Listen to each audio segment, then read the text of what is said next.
Hi friends, शुरू करते हैं हमारा वीडियो। ये थोड़ा सा डिटेल वीडियो होगा ऑन इकोनॉमिक सर्वे 2025-26। तो जैसा कि आपको पता है, ये जो डॉक्यूमेंट है this is yearly document released by chief economic adviser of India. Usually जो होता है ये डॉक्यूमेंट 31 जैन को रिलीज होता है एवरी ईयर, मतलब एक दिन पहले यूनियन बजट के। तो इस बार देखो, may be because of weekend और एनी अदर फैक्टर, इसको आज ही रिलीज कर दिया गया है। आज सुबह ये डॉक्यूमेंट रिलीज हुआ है और जो यूनियन बजट है वो एज यूजुअल 1 को आएगा, जो संडे है, राइट। तो यूनियन बजट के डे में कोई चेंज नहीं है, लेकिन इकोनॉमिक सर्वे इस बार 2 दिन पहले आ गया है। And let's see the highlight. तो मैं आपको इस पीडीएफ के थ्रू बताने वाला हूं। If you want to download this PDF, आपको नीचे जो डिस्क्रिप्शन है वहाँ पे मिल जाएगा, वहाँ से आप इस पीडीएफ को डाउनलोड कर सकते हो। तो मैं एक चीज़ बता दूँ, दिस इज़ हाईलाइट, ठीक है। ये हाईलाइट्स है। हमारे वेबसाइट में एक और डिटेल्ड समरी 1-2 दिन में लाइव होगा, बट टिल देन आप इसको पढ़ सकते हो, ठीक है। इकोनॉमिक सर्वे शुरू करते हैं। जो सबसे पहला है, हम देखेंगे प्रीफेस की प्रीफेस में किस तरीके की बातें की गई है by the chief economic adviser. देखो, अगर आप कॉन्टेक्स्ट में देखोगे ना, तो कॉन्टेक्स्ट में ऐसा है, India achieve the strongest micro economics performance in decade, which is true, right. अब इसमें 2 फैक्टर प्रिसाइसली हाईलाइटेड है, वो है high growth and low inflation. तो ये दोनों फैक्टर को आपको समझना है। India had been in a high growth area, जहाँ पे हमारा एवरेज ग्रोथ 6.5-7% के आसपास रहा है, और लो इन्फ्लेशन। तो ये 2 मेजर फैक्टर निकल के आया है जो इकोनॉमिक सर्वे में हाईलाइट किया गया है, ठीक है। बढ़ेंगे आगे और देखेंगे कि इसमें क्या है। एक्सपेक्टेशन वर्सेस रियलिटी में देखो, ये एक बहुत इंपॉर्टेंट चीज है, एक्सपेक्टेशन, राइट। कई बार क्या होता है ना, हम न्यूज़ जब पढ़ते हैं, हम देखते हैं स्टॉक मार्केट कैसे रिस्पॉन्ड कर रहे हैं, and that is how we equate our sentiment की इकोनॉमी भी वैसे परफॉर्म करेगा। बट स्टॉक मार्केट और इकोनॉमी दो दे आर क्लोजली रिलेटेड, लेकिन हमेशा सेंटिमेंट सेम नहीं होता है। इकोनॉमिक सर्वे में बहुत बढ़िया से ये लिखा हुआ है कि जो यूएस प्रेसिडेंट डोनाल्ड ट्रंप ने इंडिया के ऊपर में टैरिफ लगाया, एक तो 25% का रेसिप्रोकल टैरिफ, दूसरा penal of 25% because we are buying crude oil from Russia, as president of the United State has said. तो ये जो 50% का टैरिफ है, सेंटिमेंट में ये था कि हमारे ग्रोथ को बहुत सीवियरली अफेक्ट करेगा, लेकिन इकोनॉमिक सर्वे ये बोलता है कि ये इफेक्ट नहीं किया है, because we have taken few of the reforms. Labour code reforms हुआ है, जीएसटी 2.0 हुआ है, जिससे ह्यूज जीएसटी 2.0 से क्या हुआ है, कंजम्पशन, ठीक है। क्या बूस्ट हुआ है, कंजम्पशन बूस्ट हुआ है। तो देखो, ये एक समझने वाली बात है। इकोनॉमी में आप अगर ग्रेट डिमांड को मूव कर सकते हो, then you can take economy in any direction, right. चलो आगे बढ़ेंगे। इस पे एक बहुत इंपॉर्टेंट बात ये भी है कि जो हम अब तक सेल्फ रिलायंट की बात करते थे, राइट, सेल्फ रिलायंट जो कि स्वदेशी है, कि हमें मेक इन इंडिया में सब कुछ देश में बनाना है। There is an strategic shift now to strategic resilience, मतलब शॉक एब्जॉर्प्शन, कि हमें स्वदेशी के साथ साथ जो ये एक्सटर्नल फैक्टर्स की वजह से, जियोपॉलिटिकल चेंजेस की वजह से जो ट्रेड इकोनॉमिक्स ऊपर नीचे हो रहा है, वो शॉक को इंटरनली हमें एब्जॉर्ब करना सीखना चाहिए। And gradually we have move to strategic indispensability, मतलब beginning a global node that cannot be bypassed, ठीक है। इस लाइन का एक सीधा सिंपल मतलब मैं आपको बता दूं, मैं कुछ एग्जांपल से बताता हूं। देखो, आप अगर इंडिया के फार्मा सेक्टर को देखोगे ना, तो we are dependent on ingredients.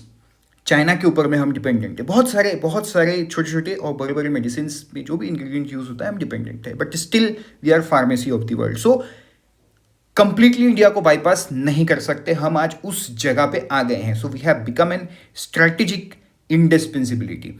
एक और एग्जाम्पल, बहुत ही बढ़िया एग्जाम्पल मैं आपको देता हूं। आपने शायद 2025 के मिड में आप एक न्यूज़ पढ़े थे कि यूक्रेन का जो सबसे बड़ा डीजल सप्लायर है वो इंडिया है। तो देखो, इस तरीके से हमारा स्ट्रेटेजिक इंडिस्पेंसिबिलिटी बन के आ रहा है। Because Ukraine, obviously we are with Russia, Ukraine क्यों खरीदेगा हमसे, बट यूक्रेन के पास कोई ऑप्शन नहीं है, right? We are we are one of the largest controller of petrochemical refineries, तो हम यूक्रेन को डीजल सप्लाई कर रहे हैं। तो ये जो बात है ना, ये हमारे अलग अलग न्यूज़ से भी हम इसको समझ सकते हैं कि yes, we have actually become a global node that can not be bypassed, right? चलो बढ़ते हैं आगे चैप्टर 1 की तरफ, state of economy pushing for the growth frontier.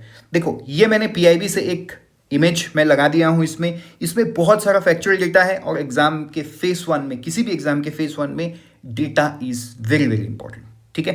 तो आप ये सारा डेटा देख सकते हो। So when you download you read this thing. बाकी ये सब डेटा पॉइंट पे ये जो 40 पेज का पीडीएफ है मैं आगे जाके अभी डिस्कस करूंगा, ठीक है?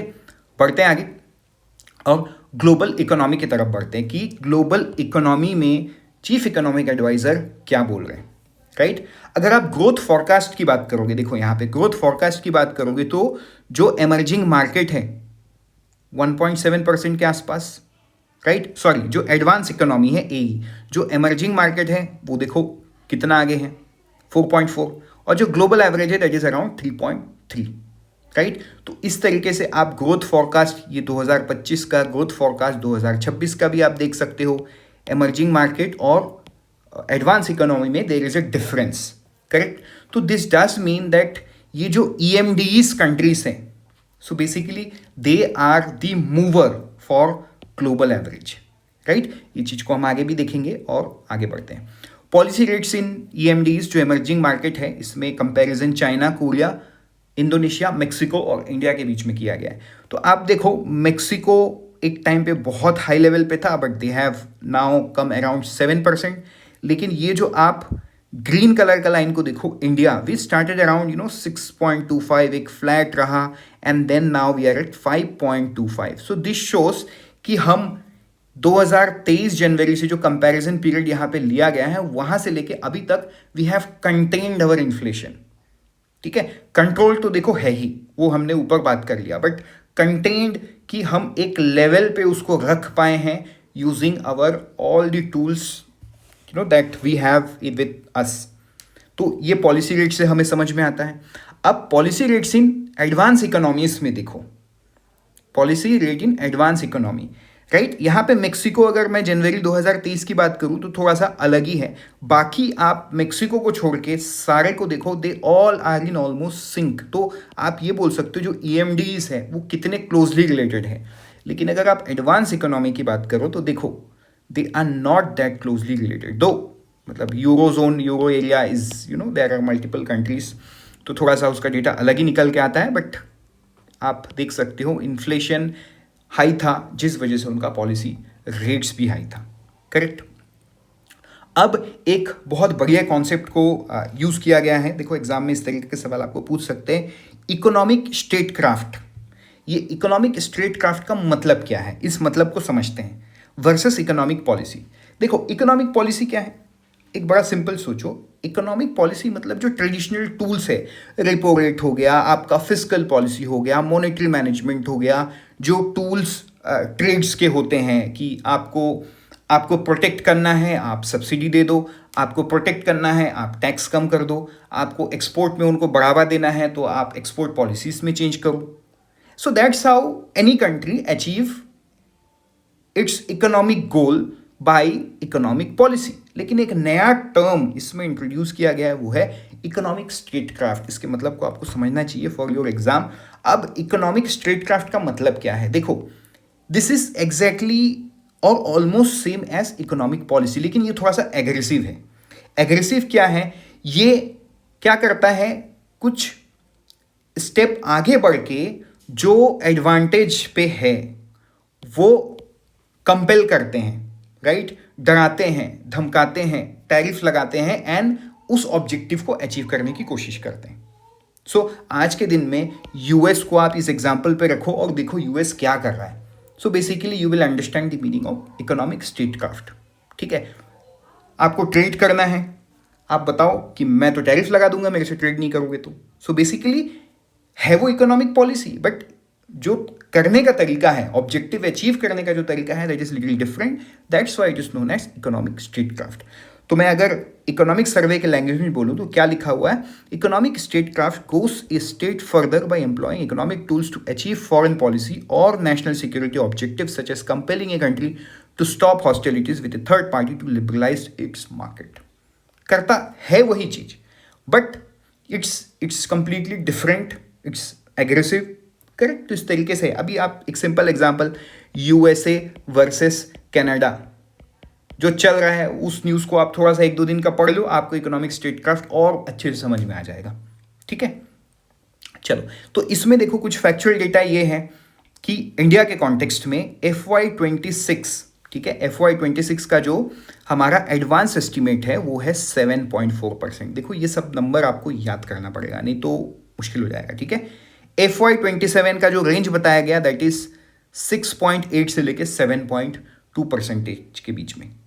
पोटेंशियल ग्रोथ मीडियम टर्म में इट्स अराउंड 7%, 6.5% से 7% तक एक शिफ्ट किया गया है, but this is how our growth would be, correct. चलो, तो अगर आप देखोगे कि ये जो PFC है, यहां पे मैं आपको बता दूं, देखो GDP कैलकुलेशन का ना एक होता है एक्सपेंडिचर मेथड, ठीक। एक्सपेंडिचर मेथड में क्या होता है, ये होता है C+I+G+X-M, ठीक है। Consumption, investment, government, export, import, CI+G+X-M, इसका समझ गए। अभी देखो जो NSO है हमारा, ये जो PFC है, PFC का मतलब प्राइवेट फाइनल कंजम्पशन एक्सपेंडिचर, ये जो C वाला पार्ट है ना, उसको क्या बोलता है, वो PFCE बोलता है। तो basically it's nothing but consumption. तो कंजम्पशन के बारे में इकोनॉमिक सर्वे क्या बोल रहा है, देखो कंजम्पशन इज इंक्रीजिंग, ये जो ग्राफ आप देख रहे हो ये बढ़ता हुआ दिख रहा है। So this shows that given all the constraints, tariff है, ये है, वो है, हमारा जो ऑब्जेक्टिव है इकोनॉमिक ग्रोथ का, हमारा जो ऑब्जेक्टिव है एग्रीगेट डिमांड को बूस्ट करने का, वो बढ़िया से हमारा चल रहा है, ये डेटा भी बता रहा है, ठीक है। तो ये PFCE देख के कंफ्यूज नहीं होना, this PFCE is nothing but the consumption, ठीक। ये एक्सपेंडिचर मेथड में जो कंजम्पशन है वही आपका PFCE है। आप कई जगह पे GFCE भी देखोगे, GFCE मतलब गवर्नमेंट फाइनल कंजम्पशन एक्सपेंडिचर, ये क्या है, ये G वाला पार्ट है, ठीक है। अगर आप share of PFCE in GDP देखोगे तो 60% है, मतलब इंडिया के GDP में 60.7% इज कंजम्पशन। तो देखो कंजम्पशन क्यों इतना इंपॉर्टेंट नहीं होगा, ठीक है। आप सिंपल मतलब आप खुद सोचो कि कंजम्पशन क्यों इतना इंपॉर्टेंट नहीं होगा। Why would government always talk about consumption, why would RBI always talk about consumption, क्यों, क्योंकि 60% तो वही से आ रहा है, करेक्ट। आपका जो GDP का शेयर है 60% इज ऑल अबाउट कंजम्पशन। दूसरा बात यह है कि कंजम्पशन जितना बेटर होगा उतना रोबस्ट आपका हर एक सेक्टर होगा, उतना बढ़िया आपका जॉब मार्केट होगा, right, everything would be fine. So this is about it. बढ़ते आगे, अब सेक्टरल परफॉर्मेंस को देखते हैं, ठीक है। सेक्टरल परफॉर्मेंस में क्या है, आपका एग्रीकल्चर 3.1% से ग्रो कर रहा है FY26 में, right. Industry 6.2, manufacturing at 7%, which is good, but ठीक है, इनका खुद का रेस्पेक्टिव चैप्टर है, देयर आर 16 चैप्टर्स। हम आगे जब चैप्टर्स में देखेंगे तो इनके डिटेल में भी जाएंगे, अभी मैं डिटेल में नहीं जा रहा हूँ। अगर आप सर्विस सेक्टर बताओगे तो 9.1%। देखो service sector is always a sunrise sector after new industrial policy. जो न्यू इंडस्ट्रियल पॉलिसी 1991 का है, उसके बाद से तो सर्विस सेक्टर ही है जो इंडिया का झंडा लेके आगे आगे चल रहा है, करेक्ट। तो सर्विस सेक्टर 9.1% से ग्रो कर रहा है, दो इसका भी एक सेपरेट चैप्टर है, उसमें हम देखेंगे। इसके बाद अगर हम देखें, ये जो डेटा पॉइंट्स मैंने अभी आपसे डिस्कस किया, करेक्ट, इस डेटा पॉइंट का अलग अलग, जैसे देखो ये 3.1 है ना, इंडस्ट्री 6.2, करेक्ट। अगर आप देखोगे manufacturing sector, correct, construction sector, so everything is here. तो आप, क्योंकि देखो फैक्चुअल डेटा ऑब्वियसली इंपॉर्टेंट होता है, तो फैक्चुअल डेटा आप बिल्कुल पढ़ना, ठीक है। बेसिक प्राइस में 7.3 है और GDP एक्सपेंडिचर कंपोनेंट में 7.4% है, तो ये सब नंबर आपको याद करना होगा। अगर आप डिमांड साइड के ड्राइवर को देखोगे कि डिमांड साइड में क्या है, तो जो ये ऑलरेडी बात हमने कर ली है, 60 अराउंड है ना, 61% हाईएस्ट है, ठीक है। इन्वेस्टमेंट जो GFC है, गवर्नमेंट का इन्वेस्टमेंट है, that is around 30%। I believe अभी आप कंफ्यूज नहीं होना इन्वेस्टमेंट को देख के, करेक्ट। दिस GFCF जो C+I+G+X-M है, यहाँ पे जो इन्वेस्टमेंट लिखा हुआ है वो ये वाला पार्ट है, करेक्ट, GFCF। ये जो G वाला पार्ट है इसको लिखता है GFCE। आप कंफ्यूज नहीं होना, they are very similar looking words. GFC is government final consumption expenditure, लेकिन GFCF इज I वाला पार्ट, दैट इज इन्वेस्टमेंट, ठीक। बस NSO उसको अलग से लिखता है, बाकी थ्योरेटिकली तो आपको C+I+G+X-M ही याद रखना है फॉर एक्सपेंडिचर मेथड, ठीक। चलो आगे बढ़ते हैं। अब यहाँ पे अगर आप डिमांड, यहाँ पे क्योंकि हमने डिमांड की बात की ना, डिमांड साइड ड्राइवर्स की बात की, तो देखो रूरल और अर्बन डिमांड में किस तरीके का सिंक्रोनाइजेशन भी है। UPI ट्रांजैक्शन अर्बन में, करेक्ट। उसके बाद देखो पैसेंजर व्हीकल सेल्स, यहाँ पे अब गूगल में obviously it's more 2 wheelers, 3 wheelers, more tractors, तो आप देख सकते हो सारे में हमें ग्रोथ देखने को मिल रहा है, except few things like 2 wheeler sales में थोड़ा सा गिरावट है एंड सो ऑन, करेक्ट। अब बढ़ते हैं आगे और एक चीज को देखते हैं, दैट इज नाउकास्टिंग। ये एक इंपॉर्टेंट टर्म यूज किया गया है फॉरकास्टिंग के लिए, नाउकास्टिंग। तो बेसिकली देखो नाउकास्टिंग है क्या, ठीक। तो नाउकास्टिंग जो है ना, it refers to the prediction of present, the very near future and very recent past that makes it more effective in shorter horizon forecasting, correct. तो ये जो ब्रैकेट में लिखा हुआ है इसको आप ध्यान मत देना, मतलब बेसिकली इस डिफिनेशन को किसने दिया है वो RBI साइट कर रहा है, करेक्ट। नाउकास्टिंग का मतलब आई बिलीव आप समझ गए हो।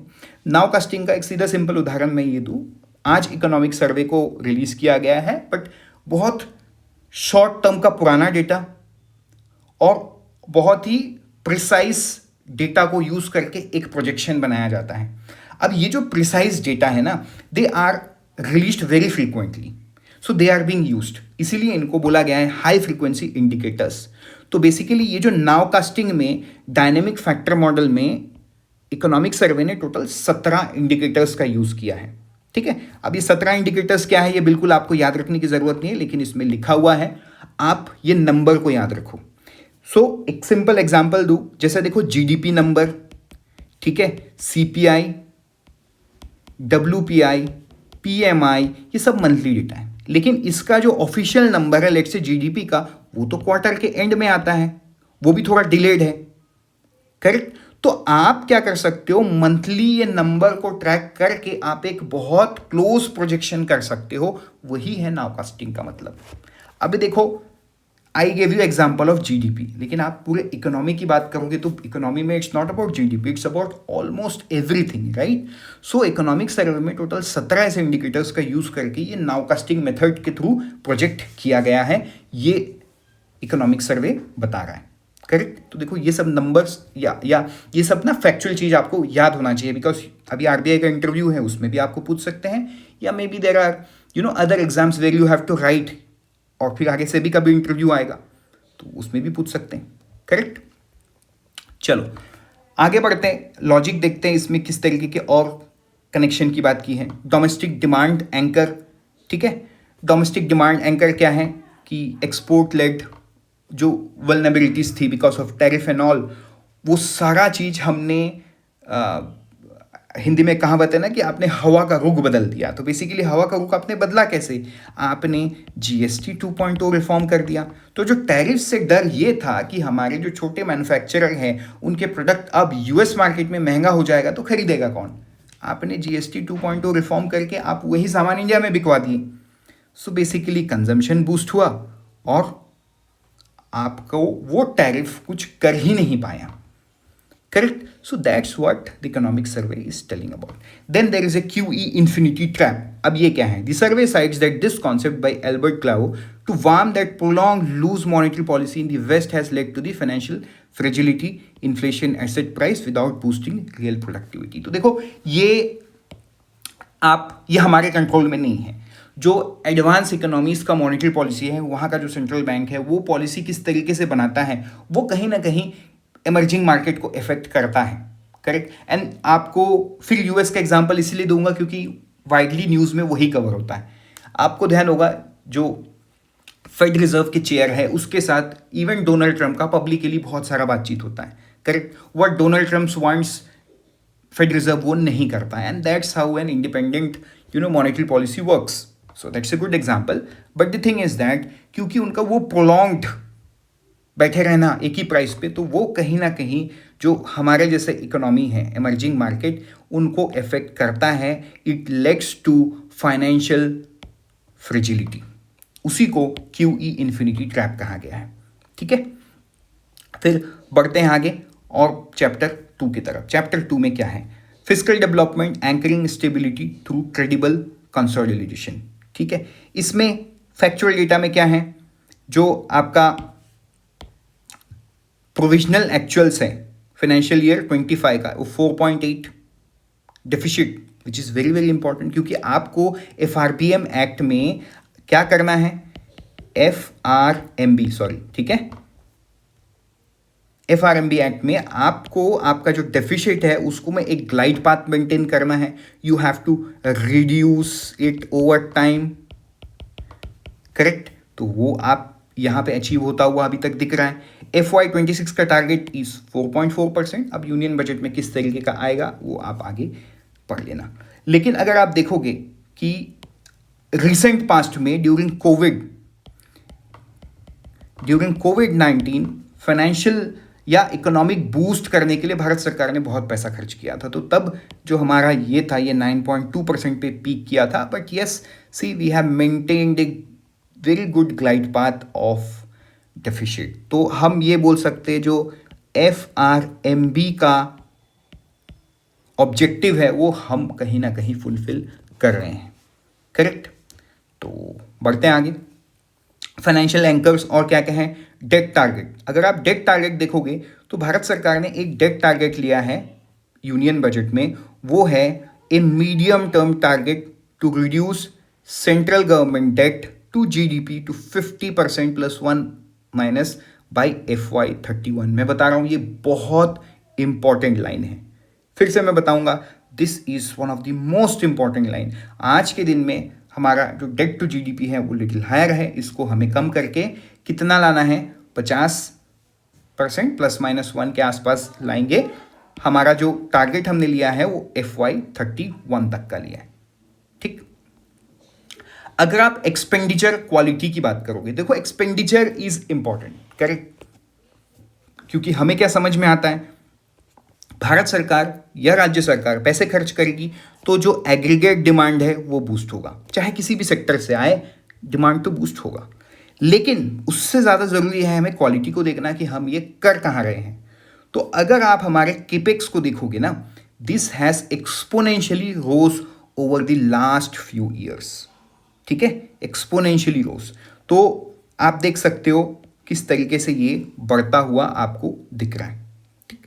अभी इसमें बहुत सारे फैक्टर्स है। एक है granting aid for capital assets, जहाँ पे government of India state governments को कैपिटल एसेट्स बनाने के लिए पैसे देती है, ठीक है। And then the capital expenditure and there is effective capex, जिसमें इंटरेस्ट को माइनस करके निकालते हैं, ठीक है। स्टेट सपोर्ट क्या है? Special assistants to states for capital investment scheme successfully incentivise states to maintain capex at 2.4% of GDP, ठीक। मतलब एक सिंपल मैं बात बताऊं, यहां पे ऐसा है कि रिफॉर्म्स की बात की जाती है। रिफॉर्म्स की बात करोगे तो उनको भारत सरकार एडिशनल लोन देगी, तो ये एक इतना बढ़िया सिस्टम बना है, वो स्टेट गवर्नमेंट को नज करता है कि हम कैपिटल एक्सपेंडिचर करें। सो that is 2.4% of GDP। So this is a cycle आप बोल सकते हो। तो ये जो साइकिल है ये एक बून की तरह प्रूफ हुआ है, राइट। चलो, तो अगर आप देखोगे ना रेवेन्यू एक्सपेंडिचर, क्योंकि हम बात कर रहे हैं यहाँ पे केपेक्स की, तो लेकिन हम डेफिसिट में तो हैं, तो हमें दूसरा साइड भी जानना जरूरी है।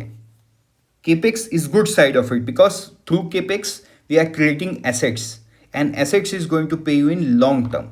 But what is the story on the revenue expenditure? यहाँ पे हमारा क्या है? देखो, रेवेन्यू एक्सपेंडिचर में अगर आप देखोगे फाइनेंशियल ईयर 22 से लेके अब तक ऑलमोस्ट हर पैरामीटर में we are increasing, major subsidies जो है ये थोड़ा सा हम कम किए हैं, बट स्टिल सब्सिडीज़ में एक बहुत बड़ा पैसा हम लगाते हैं। बाकी पे एंड अलाउंसेस, पेंशन, ये तो रह गए, ठीक है। अब मेजर सब्सिडीज़ कहाँ कहाँ जा रहा है ये भी आप अलग अलग तरीके से देख सकते हो। इंटरेस्ट पेमेंट अगर आप देखोगे तो ये एक्सपोनेंशियली बढ़ गया फाइनेंशियल ईयर 22 से अभी तक का जो एस्टिमेट है, ठीक है, FY26 तब तक का। डिफेंस सर्विसेज जो नेशनल सिक्योरिटी के लिए इंपॉर्टेंट है, बढ़ना ज़रूरी है, तो वो बढ़ भी रहा है वो, एंड सो ऑन, राइट। चलो, तो इसमें एक कॉन्सेप्ट की बात की गई है, just in time fund release reform. तो देखो सेंट्रल गवर्नमेंट कर क्या रहा है, इसको पढ़ते हैं। The central government has undertaken a major public financial management reforms by shifting to just in time fund. इसका मतलब क्या है, अब देखो, to improve cash management, reduce idle balances, enhances transparency and strengthen expenditure efficiency. This reform replaced the earlier credit push model of bulk fund release with a debit pull model under which funds are released only when expenditure is inadequate. वो थोड़ा सा timing को manage किया जा रहा है, पहले पैसा दे दो और फिर उम्मीद करो कि काम हो। अब वैसा ना हो के ये हो रहा है कि आप काम करो, इमीडिएट पैसा देंगे, ठीक है। तो बेसिकली ये जो टाइम का मैनेजमेंट है, पैसा देने का जो समय है, वो और बेटर हो गया है। This has actually working on better management of public finance, ठीक है। फिर आगे बात करते हैं टैक्स बेस की। तो देखो जो इनडायरेक्ट टैक्सेस का है, करेक्ट, वो भी इंक्रीज हुआ है ओवर द पास्ट ईयर, और जो कॉर्पोरेट टैक्स है वो भी इंक्रीज हुआ है। इसको हम डेटा के थ्रू देखते हैं। जो कॉर्पोरेट टैक्स है उसमें देखो किस तरीके का ग्रोथ है। अब ओवरऑल टैक्स रेवेन्यू देखोगे तो उसमें भी आपको ग्रोथ मिलेगा। पर्सनल इनकम टैक्स में देखो किस तरीके का ग्रोथ है, 6.69 से लेकर 13.57 तक। सिक्योरिटी ट्रांजैक्शन टैक्स, अगर आप स्टॉक मार्केट में कोई भी इक्विटी खरीदते हो तो उसके ऊपर में आपको STT लगता है, right, which is very small amount दो, बट अगर आप देखोगे नंबर टर्म्स में ये भी ग्रो किया है। तो मतलब हम ये बोल सकते हैं कि स्टॉक मार्केट में अब पहले के मुकाबले बहुत ज़्यादा लोग ट्रेड कर रहे हैं, विच इज़ ट्रू। हमें म्यूचुअल फंड डेटा से समझ में आता है, हमें नंबर ऑफ डीमैट अकाउंट के डेटा से समझ में आता है, yes the number has exponentially grown. वो हमें STT से भी समझ में आता है that people are doing transactions also, ठीक। अब इसमें भी एक कॉन्सेप्ट की बात की गई है, वो है नजिंग कॉम्प्लायंस। अब ये नजिंग कॉम्प्लायंस है क्या, ठीक है। देखो ये नजिंग कॉम्प्लायंस एक्चुअली ये एक बिहेवियरल इकोनॉमिक्स का पार्ट है। अगर आप इसके फुल फॉर्म को देखोगे, nudge, it's non inclusive uses of data to guide and enable. मतलब आप फाइन नहीं लगाते हो। बेसिकली इनकम टैक्स डिपार्टमेंट में इस चीज़ को उन्होंने अपनाया है। They are not putting fine, right, they have applied the nudge framework, जिसमें वो नॉन कॉम्प्लायंस को आइडेंटिफाई करते हैं, टाइम टाइम पे रिलेवेंट मैसेजेस भेजते हैं, IVR के थ्रू कॉल करके बताते हैं, ईमेल भेजते हैं। तो बेसिकली इसमें क्या होता है ना, लोग people fall into it, yes ठीक है, इतने बार मैसेज आ रहा है, ये आ रहा है, कर लो। आपने टैक्स नहीं भरा है, वो आपको मेल करेंगे, बोलेंगे टैक्स भर लो, ये डेट तक भर लो, करेक्ट। एंड कोई करेक्शन रहेगा तो पुराना भी भेजेंगे कि पुराना आपने 2 साल पहले फाइल किया था, उसमें कुछ करेक्शन है तो वो बताओ, है ना, वो कर दो आप, उसका डेट खुला हुआ है। So basically this is nudging, right. So this has proved, and economic survey ने ये बताया कि this has actually contributed to the increase number, क्योंकि लोग अब खुद से कॉम्प्लायंस की तरफ आ रहे हैं बिकॉज ऑफ दिस नज based framework that income tax department has applied, correct, या अडॉप्टेड आप बोल सकते हो। चलो, अगर आप भारत सरकार का डेट प्रोफाइल देखोगे, ठीक है, भारत सरकार का डेट प्रोफाइल क्या है, तो 55.7% पे है। लेकिन अगर आप देखोगे FY29 पे ऑब्वियसली हम कम थे, but during the time of Covid it was very high, but gradually देखो देयर इज ए रिडक्शन। तो हमने जो ये आगे चल के FY31 का टारगेट लिया है, क्या टारगेट है, 50% ±1%, ये है टारगेट। तो ये हमें अचीव होता हुआ अब तक के डेटा में दिख रहा है, बिकॉज यहाँ से यहाँ पहुँचा and then there is a glide path, तो obviously this is gonna go down. But reality क्या होगा ये तो हमें 2032 में ही पता चलेगा, करेक्ट। तो बढ़ते हैं आगे। इसमें क्वालिटी रीओरिएंटेशन की बात की गई है। क्वालिटी रीओरिएंटेशन का मतलब क्या है कि आप जो एक्सपेंडिचर कर रहे हो वो कंजम्पशन ना होके, या कुछ तो होगा कंजम्पशन, बट वो ज़्यादातर एसेट क्रिएशंस पे मूव करो सो that you get paid in long term. एक रिस्क की बात की गई है, state level risk, the population trap. देखो ये प्रॉब्लम हमारे, आप बोल सकते हो किसी भी एक डेमोक्रेसी का प्रॉब्लम है, because you know in democracy when our leaders tell us कि तुम्हें फ्री में कुछ मिलेगा and we fall into that trap, हमें ना इस चीज की उम्मीद और आदत बन जाती है। ठीक, अभी देखो डेमोक्रेसी है तो किसी ना किसी को तो सरकार बनाना होगा। अब कोई पार्टी कुछ दे रहा है तो दूसरा पार्टी भी उससे बढ़ के कुछ देगा, and you know this is a trap now. इस ट्रैप में दोनों तरफ के लोग, मतलब जो पार्टी, चलो यहां पे मैं पार्टी लिखता हूं, जो पार्टी वोट में खड़ी है वो भी इस ट्रैप का पार्ट है और वो भी इस ट्रैप में फंसे हुए हैं, और जो लोग हैं वो भी इस ट्रैप में फंसे हुए, क्योंकि उम्मीद तो वही कर रहे हैं कि हमें कुछ मिलेगा। तो basically this is you know what is highlighted as negative in economic survey. The survey critiques unconditional cash transfers। बहुत सारा स्कीम है, मध्य प्रदेश में है, ठीक है, झारखंड में है, छत्तीसगढ़ में है, महाराष्ट्र में है, and all this schemes came during election हुआ उससे पहले अनाउंस हुआ, या कुछ स्टेट में जैसे बिहार में इलेक्शन से जस्ट पहले अनाउंस हुआ, करेक्ट। ये सारे देखो कहीं ना कहीं डेमोक्रेसी ट्रैप है, ठीक है, पॉपुलिज्म ट्रैप है। दोनों तरफ के लोग, मतलब you can't blame the party single handedly कि नहीं ये तो पार्टी कर रही है, पार्टी इसलिए कर रही है बिकॉज हम उम्मीद कर रहे हैं। So it's you know it's both. Democracy में बोलते हैं ना to the people, for the people, by the people, people तो हर जगह पे है, करेक्ट। अब ये मैंने डिटेल में इसलिए बताया, देखो आपको आंसर लिखना है, आपको इंटरव्यू में बोलना है, so you should know both the things, that it's not just about party. We criticise because we are people, हम पार्टी को क्रिटिसाइज करेंगे, आप पार्टी के लोग होंगे तो आप लोगों को क्रिटिसाइज करोगे, या लोग उम्मीद करते हैं हम क्यों ना रहे। तो ये दोनों तरफ से इंपैक्टेड है, ठीक है। तो यहाँ पे इकोनॉमिक सर्वे क्रिटिसाइज किया कि ये जो हो रहा है ना, ये एक एक्सपेंडिचर रिजिडिटी क्रिएट कर रहा है, बल्कि इस पैसे का डाइवर्शन ह्यूमन डेवलपमेंट में लगाया जाए, हेल्थ में लगाया जाए, स्किल्स में लगाया जाए, एंड सो ऑन, उससे जो लॉन्ग टर्म वेरिएबल्स है उसमें सुधार आ सकता है। This are short term, correct. उसके बाद market signalling, financial discipline is framed as a sign to bond market to lower the risk premium in India pace evidence by narrowing spread between Indian and US bond yield. तो इसमें bond yield की बात की गई है कि जो bond yield है उसमें फर्क हमें देखने को मिलता है Indian and US bond yield में, तो हम कहीं ना कहीं थोड़ा सा बेटर निकल के आए हैं, करेक्ट। अगले चैप्टर पे चलते हैं, monetary management and financial intermediation refining the regulatory touch. इसमें क्या है, फैक्चुअल डेटा, रेपो रेट की बात करते हैं, ठीक है। जो रेपो रेट है वो आज के दिन में 5.2% है। अगर आप देखोगे over a period it is a cut off 125 basis point, BPS is basis point, which effectively means 1.25%, 6.5% था, वहां से हम 5.25 पे आए हैं, ठीक है। चलो फिर आगे बढ़ते हैं। इसमें CRR का देखोगे तो there was a reduction in CRR by 1%।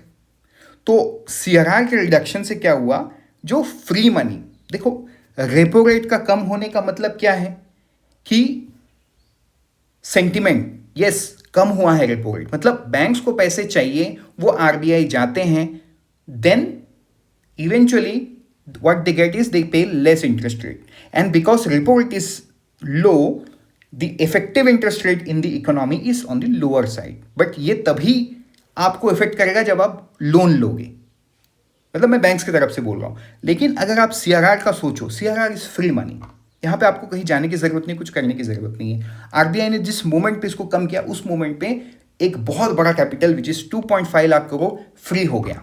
Now this 2.5 lakh crore can be used by the banking system, जो बैंकिंग सिस्टम ने यूज भी किया है, जिसके लिए उनको एक पैसे का इंटरेस्ट किसी को नहीं देना है, करेक्ट। तो बेसिकली इससे बैंक अपने एसेट साइज को बड़ा कर पाई है, बैंक का जो प्रॉफिटेबिलिटी है वो बढ़ेगा, ऊपर से जो सिस्टम में एग्रीगेट डिमांड है, क्योंकि देखो कोई इंसान लोन लेता है तो क्या करता है, मतलब कार लोन ले रहा है तो कार खरीद रहा है, होम लोन ले रहा है तो होम घर खरीद रहा है, and so on, personal loan ले रहा है तो उसमें अलग अलग चीज़ों में पैसे डाल रहा है। सो लोन का मतलब ही है कहीं ना कहीं वो कंजम्पशन को बूस्ट करता है, एग्रीगेट डिमांड को बूस्ट करता है।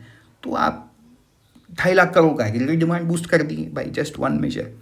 ठीक है, जो स्टैंस है वो न्यूट्रल है। तो आप देख सकते हो कि हम कहाँ पे थे, ये पॉलिसी कॉरिडोर का चार्ट है। ठीक है, यहाँ पे जो रेड वाला लाइन है, जो ये वाला लाइन है, दिस इज रेपो रेट। ठीक है, और ये जो आप हल्का ग्रे लाइन देख रहे हो ऊपर नीचे आपको दिख रहा है, ये है वेटेड एवरेज कॉल रेट। जो अभी थोड़ी देर पहले मैंने एक स्टेटमेंट यूज किया कि जो इकोनॉमी में रेट है, दैट इफेक्टिव इंटरेस्ट रेट है, वो कहीं ना कहीं रेपो रेट के आसपास घूमते रहता है। तो आप देखो, ये जो आप देखोगे ना, ये मरून लाइन के आसपास घूम रहा है, कभी ऊपर कभी नीचे कभी साथ में, एंड सो ऑन, ये आसपास घूमते रहता है रेपो रेट का। ठीक, तो इससे हमें ये भी समझ में आता है कि हमने जो रेट पास किया है, रिजर्व बैंक ने जो रेपो रेट कम किया है, वो एक्चुअली इकोनॉमी में कम होके आया है। इस चार्ट से हमें वो क्लियरली समझ में आता है। ठीक, बैंकिंग सेक्टर के हेल्थ की बात करेंगे तो ये डेटा थोड़ा पुराना है, सितंबर 2025 तक के डेटा का यूज़ किया गया है by the economic survey. Gross NPA non performing assets देखोगे तो इट्स डिकेड लो 2.2%, मतलब जो बैंक की बैलेंस शीट है वो बहुत ही हेल्दी है। कैपिटल एडिक्वेसी है वो भी बहुत बढ़िया है, 17.2% पे है। Slippage ratio is 0.7%। तो बेसिकली ये सबसे हमें यही समझ में आता है कि जो बैंक का बैलेंस शीट है वो बहुत ही रोबस्ट बन गया है। ठीक, तो ये आप देख सकते हो कि हमारा CRR क्या है, हमारा ग्रॉस NPA क्या है, हमारा नेट NPA क्या है। तो this has actually come down. ये आप देखो ग्राफ कहाँ से कहाँ हम आए हैं।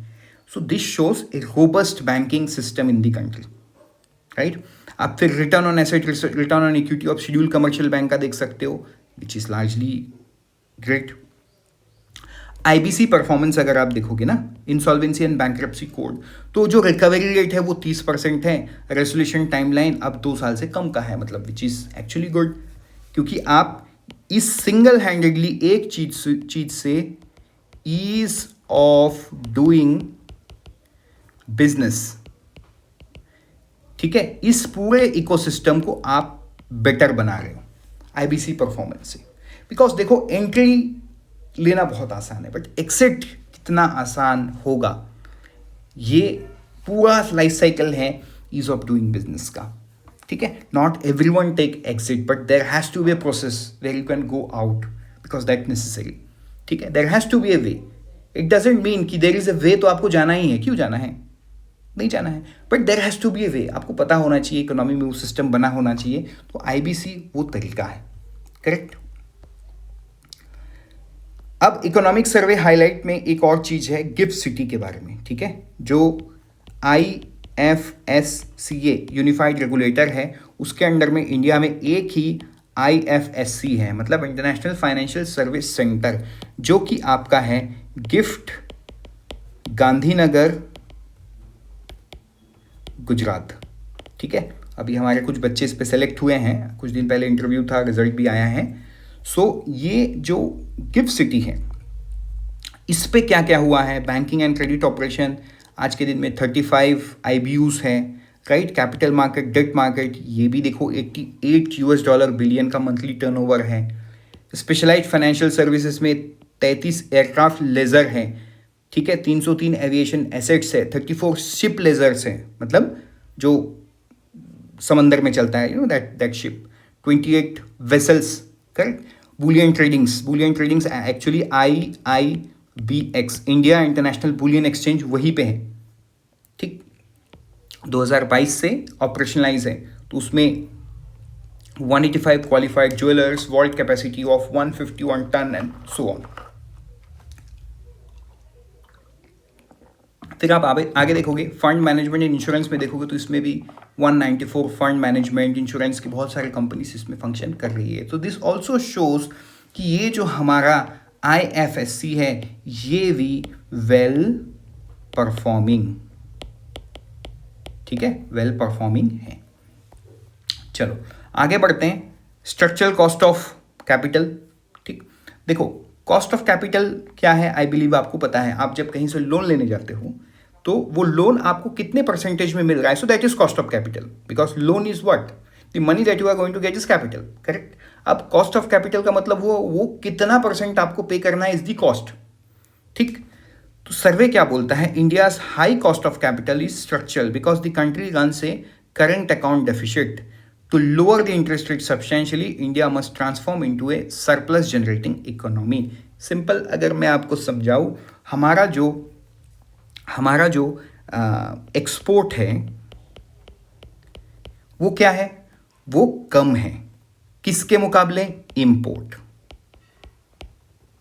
इसका मतलब क्या है, हमें इंपोर्ट करने के लिए हमें क्या देना पड़ता है, यूएस डॉलर हमें देना पड़ता है, और एक्सपोर्ट के लिए हमें क्या मिलता है, यूएस डॉलर मिलता है।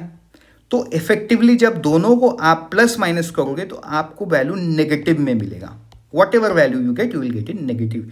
ये जो नेगेटिव वैल्यू है, this is current account deficit. तो इकोनॉमिक सर्वे यही बोल रहा है कि हमें इंटरेस्ट रेट को अगर लो रखना है तो the only thing that needs to be done is to transform into a surplus generating economy. आज के दिन में we are not in surplus position, we are in negative position. ठीक है, देखेंगे आगे एक्सटर्नल सेक्टर्स में जब जाएंगे, अभी हम देखते हैं। अगर आप ट्रेड चैप्टर 4 पे आते हैं, external sector playing the long game, exports देखोगे 825.3 बिलियन, नंबर इज ह्यूज। अगर आप और एक इंपॉर्टेंट फैक्टर देखोगे which is service surplus, 188 billion का सरप्लस है हमारे पास। तो आप सोचो कि दूसरे जगह पे कितना डेफिशिएट होगा, क्योंकि ये 188 बिलियन कहीं ना कहीं उन सारे बैकफिल को भरने के बाद हमारा जो नंबर डेफिशिट में आ रहा है। तो मतलब सर्विस इज ह्यूज, करेक्ट। इस चीज को हम डेटा में देखते भी हैं। ठीक है, टोटल एक्सपोर्ट, आप टोटल इंपोर्ट देखो, ठीक। तो इस तरीके से आप देख पाओगे हमारा ये जो पिंक कलर का लाइन है, this is total import, this is see always bigger than the light blue line, always bigger. जो अभी थोड़ी देर पहले मैंने आपको बताया वो यहाँ पे ग्राफ के फॉर्म में विजिबल है, ऑलवेज विजिबल। तो आप जब दोनों को माइनस करोगे कहीं ना कहीं आपको ये जो वैल्यू है नेगेटिव में ही मिलेगा। तो ये जो नेगेटिव है that is your current account deficit. लेकिन ये जो आप सर्विस सेक्टर का परफॉर्मेंस देखोगे तो देखो ये हमारा एक्सपोर्ट लाइन है, ये नीचे green is the import line. तो देखो ये अब दिन ब दिन ये गैप बढ़ रहा है। देखो ये जो गैप है ना, चार्ट पढ़ने का एक ये होता है, ये गैप जितना बड़ा होगा, ठीक है, गैप बिगर इज क्या है गुड फॉर इंडियन इकोनॉमी। क्यों? क्योंकि हम एक्सपोर्ट ज़्यादा कर रहे हैं, हम इंपोर्ट कम कर रहे हैं। तो आगे चल के ये जितना गैप बड़ा होगा, इतना बड़ा अगर गैप हुआ तो हमारे लिए अच्छी बात है कि हम इंपोर्ट कम कर रहे हैं, एक्सपोर्ट ज़्यादा कर रहे हैं, करेक्ट। इस तरीके से है। चलो बढ़ते हैं आगे। ट्रेंड्स इन एग्रीकल्चर एक्सपोर्ट, दो एग्रीकल्चर का खुद का एक चैप्टर है, बट यहाँ पे थोड़ा सा हम एक्सपोर्ट की बात कर लेते हैं। देखो एग्रीकल्चर एक्सपोर्ट में भी हम नंबर हमारा बहुत अच्छा है, 51.1, ठीक है। तो share in merchandise export is 11.7%, ठीक है। In terms of percentage we are less, but export का जो क्वालिटेटिव नंबर है वो बढ़िया है। रिजर्व एंड डेट की बात करें तो हमारा फॉरेन एक्सचेंज रिजर्व, देखो फॉरेन एक्सचेंज रिजर्व ये जनवरी 2026 का है। आप ये हर वीक चेंज होता है, आप एग्जाम के लिए पढ़ते हो तो आप लेटेस्ट डेटा के साथ पढ़ना when ever you read economic survey from now, correct. ये हमारा 11 मंथ का रनवे है, मतलब 11 मंथ के इंपोर्ट को हम कवर कर सकते हैं। हमारे पास इतना फॉरेन एक्सचेंज रिजर्व है, $700+ बिलियन। अगर गोल्ड वैल्यू देखोगे तो अभी क्योंकि गोल्ड का वैल्यू थोड़ा बढ़ गया है तो उससे हमारा 117.5 बिलियन का सर्च देखने को मिला है। एक्सटर्नल डेट की बात करोगे तो US dollar 718.2 billion is our debt. Debt to GDP ratio के टर्म में 18.4% इज अवर एक्सटर्नल डेट। जो 55% हम देख रहे थे उसमें 18.4 इज एक्सटर्नल। अब ये इंपॉर्टेंट देखो, यहां तक तो आपने देख लिया 18.4%, and whatever inference you have made in your mind, now let's compare all those inference with all other countries in the world with in this chart, ठीक है। आप देखो यूनाइटेड स्टेट्स डेट लेवल देखो, एक्सटर्नल डेट कितना बड़ा है। अब external debt to GDP देखो, इंडिया देखो यहाँ पे है, मतलब इट्स ऑलमोस्ट सिमिलर, बहुत ही छोटा है नंबर। तो देखो United kingdom, France, Germany, Japan, Netherland, Luxembourg, Ireland, Canada, Italy, Spain, China, Switzerland, कितना बड़ा नंबर है। चाइना इतना बड़ा इकोनॉमी के बावजूद भी it's very small, correct.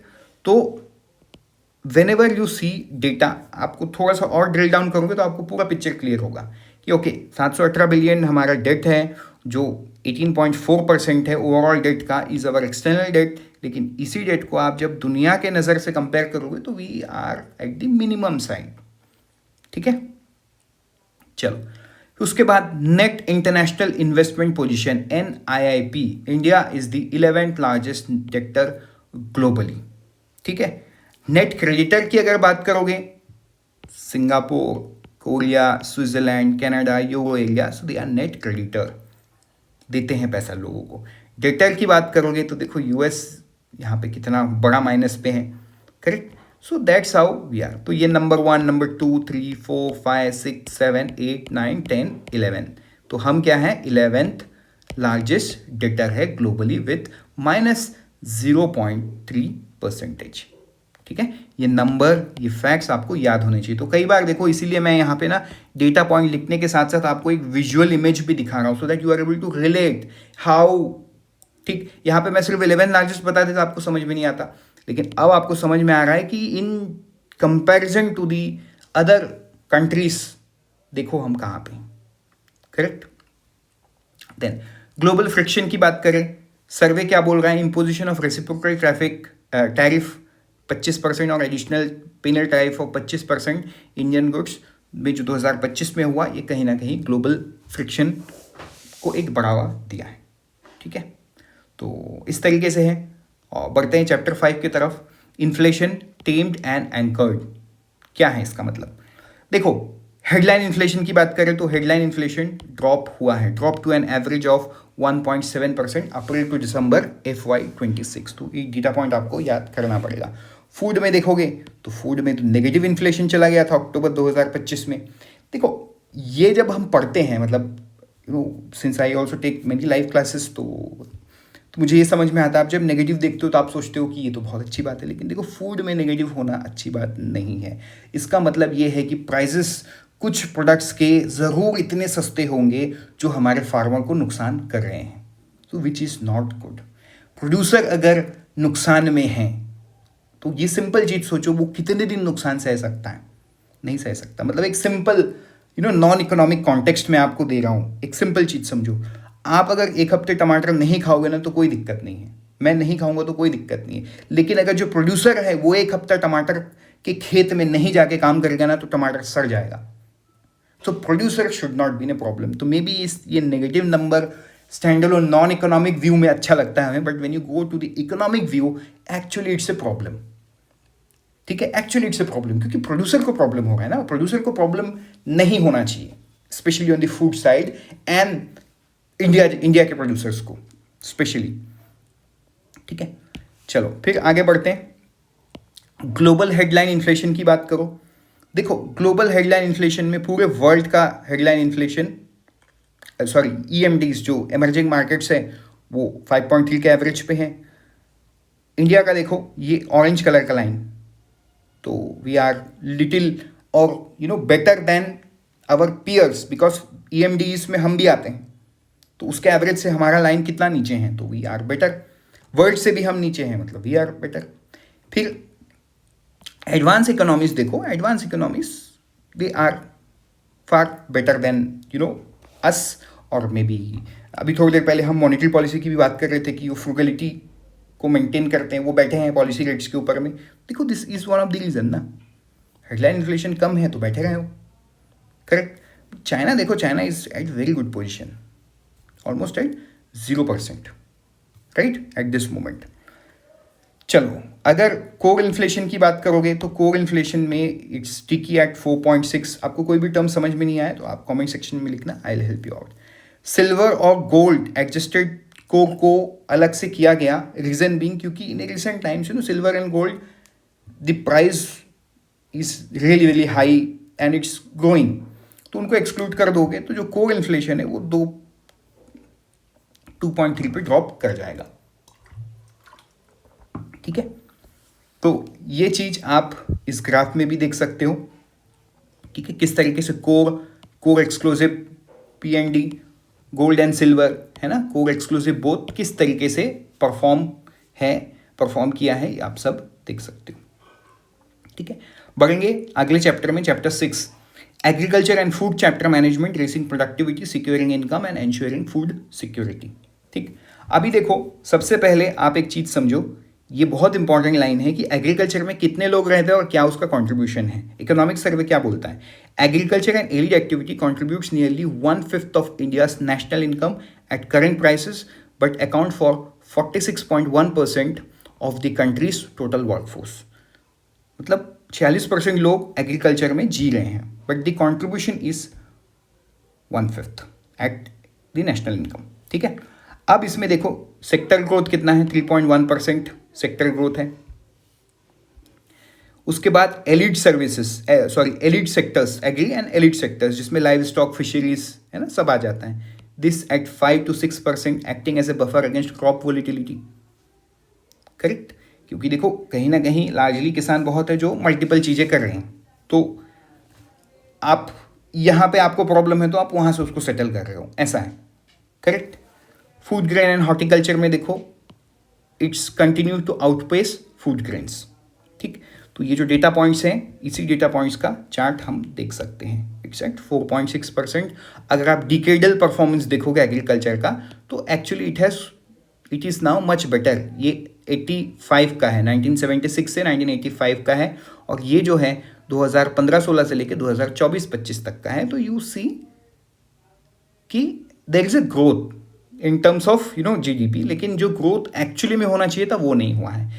And यही रीजन एक है कि जिस तरीके का ग्रोथ होना चाहिए था वो नहीं है बोल के आप देखोगे कि एग्री सेक्टर में आज भी आप ना बहुत पोवर्टी, अनएम्प्लॉयमेंट देख पाते हो। It is because of this close numbers. 85 तक 3.56 से लेके 4.45, तो नंबर इज नॉट, अगर आप इसको परसेंटेज छोड़ के क्वांटिटेटिव नंबर पे देखोगे ना, it's huge, you see a huge growth. लेकिन ये भी तो देखो ना कि आपका जीडीपी कितना ग्रो किया है फ्रॉम 85 टू 2024-25। तो आप उसको जब परसेंटेज टर्म में देखोगे ना, you will see the real problem. और यही प्रॉब्लम आपको क्वालिटेटिवली समझना है तो देखोगे this is the major reason for poverty, unemployment, health issues in agriculture. ठीक, फिर बढ़ते हैं आगे। क्रेडिट एंड फाइनेंशियल इंक्लूजन में ग्राउंड लेवल क्रेडिट कितना है? 28.69 लाख करोड़ इन FY25। इस टारगेट को सरपास किया। किसान क्रेडिट कार्ड की बात करें तो 7.72 crore operative account with outstanding balance of 10.2 lakh crore, मतलब बहुत बढ़िया है। 7.5 या 8 आप मान के चलो, on an average 8 crore operative account है जिसमें 10.20 लाख करोड़ का आउटस्टैंडिंग है, मतलब people have used this amount. तो कहीं ना कहीं this has proved A boon for the farmer. ठीक है, किसान ऋण पोर्टल के थ्रू भी अगर आप देखोगे 1080 करोड़ डुप्लीकेट एक्सेस क्लेम भी हुआ है, तो थोड़ा सा यहाँ पे इश्यूज है जिसको सॉल्व किया जाएगा। एग्री इंफ्रास्ट्रक्चर की बात करोगे तो जो एग्री इंफ्रास्ट्रक्चर फंड है ये 1.23 लाख करोड़ को मोबिलाइज किया है नवंबर 2025 तक। फार्म मैकेनाइजेशन की बात करोगे, मतलब basically moving from traditional farming to farming based on engineering. आप ट्रैक्टर्स डिप्लॉय कर रहे हो, आप मॉडर्न टूल्स डिप्लॉय कर रहे हो, दैट इज फार्म मैकेनाइजेशन। तो फार्म मैकेनाइजेशन की बात करोगे तो 25,689 कस्टम हायरिंग सेंटर्स एस्टेब्लिश्ड, जो एक्चुअली फार्मर्स को हेल्प कर रही है कहीं ना कहीं इस चीज़ को मॉडर्नाइज करने में। ठीक, फिर मेज वर्सेस पैडी ट्रेड ऑफ है। सर्वे ने हाईलाइट किया है policy induced shift where incentive for ethanol production have made maize highly profitable. ठीक है, आप मेज उगाओगे, आप वो भी बेचोगे, आप उसके बाई प्रोडक्ट निकाल के इथेनॉल भी बेचोगे, तो कहीं ना कहीं आपको वहाँ से फ़ायदा है। तो ये जो ट्रेड ऑफ है ये इसलिए है, सर्वे क्या बोल रहा है, because of policy induced. Bharat सरकार ने ऐसा पॉलिसी बनाया जो इंसेंटिसाइज कर रहा है फार्मर्स को फॉर इथेनॉल प्रोडक्शन। तो थोड़ा सा मेज फार्मर्स को हाईली प्रॉफिटेबल लग रहा है in comparison to paddy. Correct, तो यही है। बढ़ते हैं आगे। इसमें रिस्क क्या है? देखो रिस्क तो होगा ना, मतलब people will shift from paddy to maize, maybe availability can be a challenge in future. तो थोड़ा सा है ना, it's a trade off between, you can say energy security, ethanol is important, and nutritional security. Pulses and oil seed भी चाहिए ना हमें, मतलब हम घर पे खाना खाओगे, सुस्त रहोगे, तभी तो आप बाहर गाड़ी लेके घूमोगे। इट्स दैट सिंपल, है ना। So most important thing is nutritional security. तो रिस्क तो देखो यही है, रिस्क तो यही है कि ठीक है पॉलिसी ने बोला आपको इथेनॉल करो ज़्यादा प्रॉफिट होगा, बट पॉलिसी ने तो आपको ये नहीं बोला, but that's how economics work कि आपको फ़ायदा जहाँ दिखता है आप वहाँ मूव करते हो। सो नुकसान लॉन्ग टर्म में हो सकता है कि there is could be nutritional security. जो पल्सेस ऑयल सीड है उसकी शॉर्टेज हो सकता है because of not producing paddy और it became less attractive for ethanol production. Correct. तो इस तरीके से फर्टिलाइजर रीओरिएंटेशन भी आप पढ़ लो, आपको खुद को समझ में आ जाएगा। चैप्टर 7 और चैप्टर 8 को हम एक साथ देखेंगे। चैप्टर 7 है from stability to new frontiers, chapter 8 है इंडस्ट्रियल लीप। ठीक है, अब इसमें देखोगे सर्विसेज पे क्या बात कही गई है। सर्विसेज सेक्टर पे ग्रोथ कितना है 9.1%, ये हम पहले भी देख चुके हैं, राइट 9.1। एआई स्किल पेनिट्रेशन की बात करोगे तो India is second globally AI skill penetration की। एआई के थ्रू आप क्या क्या कर सकते हो, ठीक है। ऐसा नहीं कि आप घर में बैठ के क्वेश्चन बना रहे हो, पढ़ रहे हो, that is obviously an AI skill, but हम उस तरीके की स्किल की बात नहीं कर रहे। हम एआई को यूज करके जो बिगर प्रॉब्लम्स है उसको सॉल्व कर रहे हो, that becomes more important, right. तो एआई स्किल पेनिट्रेशन में after US we are at number 2, trailing only after United States, ठीक। ग्लोबल कैपेसिटी सेंटर जो हमारा है वो भी एट 7% CAGR पे ग्रो किया है। तो ये आप जीवीए टर्म्स में अगर आप देखोगे सर्विस सेक्टर का, तो ये आप देख सकते हो कि किस तरीके से इंडिया स्टैंड करता है। तो हमारा कोविड के टाइम पे भी बहुत ज़्यादा डाइवर्जेंस नहीं था, 0.4% का ही था, नेगेटिव में गया था, थोड़ा सा कम हो गया था। लेकिन अगर चाइना का देखोगे तो बहुत गया था। But the good part about China is after Covid look at their growth, आज 8% पे है, ठीक है। Though we did not had that divergence but still we are not 8%, we are little less than 8%। तो इवन विथ -3.1% चाइना जो है वो बहुत अच्छा ग्रोथ मेंटेन कर पाया है, ठीक है। इंडस्ट्री की बात करेंगे, मैन्युफैक्चरिंग जीवीए 7% पे ग्रोथ किया है, ठीक है। नेशनल मिशन ऑन एग्रीकल्चर, इसमें टारगेट है कि 2035 तक 25% का जीडीपी या 1/4 should come from manufacturing alone, that is gonna create 143 million job. अब यहाँ पे मैं आपको ना एक चीज डेमोग्राफिक डिविडेंड इतना बता के मैं छोड़ रहा हूँ, क्योंकि आगे चैप्टर में ना हमें वो देखने को मिलेगा। मतलब how if we are able to achieve this, you know, we can fly, कैसे ये मैं आगे बताऊंगा, ठीक है। आगे डेटा पॉइंट्स है चैप्टर्स में, उससे मैं इसको रिलेट करूंगा। आप अभी के लिए ये ध्यान में रखो कि डेमोग्राफिक डिविडेंड मैंने यहाँ पे बताया, और 25% का टारगेट है या 1/4 का टारगेट है कि 1/4 हमारा जीडीपी 2035 तक कहाँ से आए, मैन्युफैक्चरिंग से आए, ठीक है। इनोवेशन की बात करेंगे तो इनोवेशन जो ग्लोबल इनोवेशन इंडेक्स में है वो हमारा रैंक 38 है। I believe you all know it, ये किसी एग्जाम में आया भी था, एंड 38 आपको अभी तक याद हो गया होगा। अब अगर आप देखोगे quarter on quarter growth in manufacturing, तो देखो India and China stands close, even you will say Africa they stand close 1.3। लेकिन फिर से आप अगर ये इंडिया चाइना का नंबर देखने बैठोगे ना, नंबर में आपको बहुत बड़ा डिफरेंस दिखेगा। Though in terms of percentage we are catching up and in a time to come we will surpass 1.3% and we will surpass China in terms of percentage. लेकिन वो एग्जैक्ट टर्म्स पे surpass करना China को, maybe you know why do I take a wrong projection, but it will take good time, ठीक है। क्योंकि China is manufacturing driven economy, ठीक है। बहुत बड़ा मैन्युफैक्चरिंग बेस है उनका, बहुत बड़ा। उस बेस को तोड़ के आगे निकलना हमें बहुत समय लगेगा परसेंटेज टर्म में, भले ही आज हम उनके साथ बैठे हुए हैं, करेक्ट।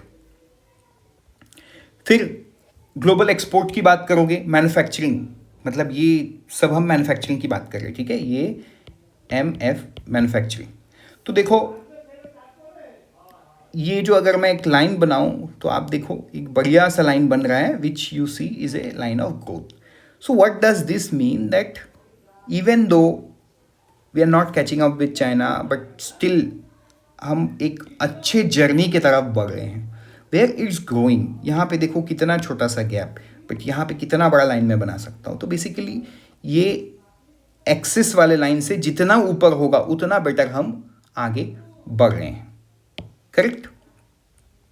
चलो इसके बाद अगर देखोगे India's ranking in critical technology research output, ये कुछ ना इंपॉर्टेंट फैक्चुअल चीज़ें हैं जो मुझे लगा वो आपको पता होना चाहिए, बिकॉज स्ट्रेट अवे इससे सवाल बन सकता है कि as per economic survey what is the rank in advance aircraft engine third. तो इस तरीके से आप इसे पढ़ लो, क्योंकि सी दिस आर फैक्चुअल है ना, आपको याद करना पड़ेगा। Maybe not everything today tomorrow, but take your time and try to complete it maybe by फरवरी के एंड तक ना इकोनॉमिक सर्वे बजट हो जाना चाहिए, इसको आप पढ़ लेना।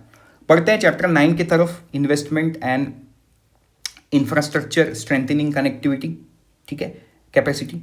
तो सबसे पहले before we move to investment आप इस चीज को समझो, भारत सरकार का केपेक्स मतलब capital expenditure over a period of time, अगर फाइनेंशियल ईयर 22 की बात करो तो इट्स वाज 5.92% ऑफ जीडीपी, ठीक है, जो 5.92 प्लस 1.48 हुआ अगले साल, ठीक है, 1.4% का ग्रोथ हुआ, फिर 2.90% का ग्रोथ हुआ, फिर 0.69% का ग्रोथ हुआ, फिर 1.03% का ग्रोथ हुआ, and then you can see in the current